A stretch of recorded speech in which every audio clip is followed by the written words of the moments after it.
Title: घमंडी जादुई आम। एक समय की बात है। एक छोटे से गांव में आम के बागों से ढका हुआ एक सुंदर खेत था। वहां एक विशाल आम का पेड़ था, जो किसी जादू की तरह हर साल सबसे मीठे और सुनहरे आम देता था। गांव के लोग उस पेड़ को जादुई आम का पेड़ कहते थे। वो आम का पेड़ हमेशा से बहुत ही विनम्र था और सबको अपने फल खुशी खुशी देता था। लेकिन एक साल एक नया आम पेड़ पर उगा। वह आम बहुत ही सुंदर, चमकीला और बाकी आमों से अलग था। उस पर सोने सी चमक थी और वो इतना मीठा था कि हर कोई उसे चखना चाहता था। धीरे धीरे उस आम में घमंड आ गया। वो सोचने लगा कि इस पेड़ का सबसे कीमती फल वही है और बाकियों से बेहतर है।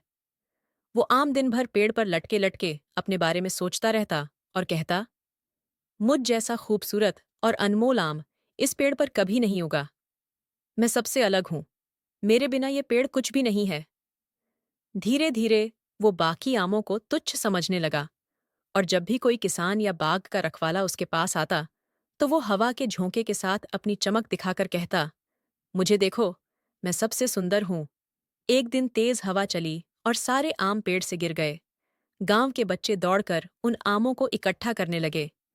जब वे उस घमंडी आम के पास पहुंचे, तो वह शान से बोला, देखो, मैं कितना सुंदर हूं। मुझे प्यार से उठाकर ले जाऊं। लेकिन बच्चे उसकी ओर देखते ही बोले, अरे, ये आम तो बहुत पका हुआ है। शायद यह अंदर से खराब होगा। उन्होंने उसे वहीं छोड़ दिया और बाकी आम उठाकर चले गए। घमंडी आम को बहुत बुरा लगा। उसे पहली बार अपनी गलती का एहसास हुआ। उसे समझ में आ गया कि घमंड ने उसे लोगों से दूर कर दिया है। पेड़ ने भी उसे सीख दी।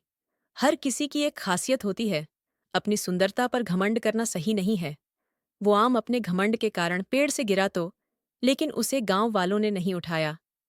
धीरे धीरे वह आम जमीन पर सड़ने लगा और फिर मिट्टी में मिल गया।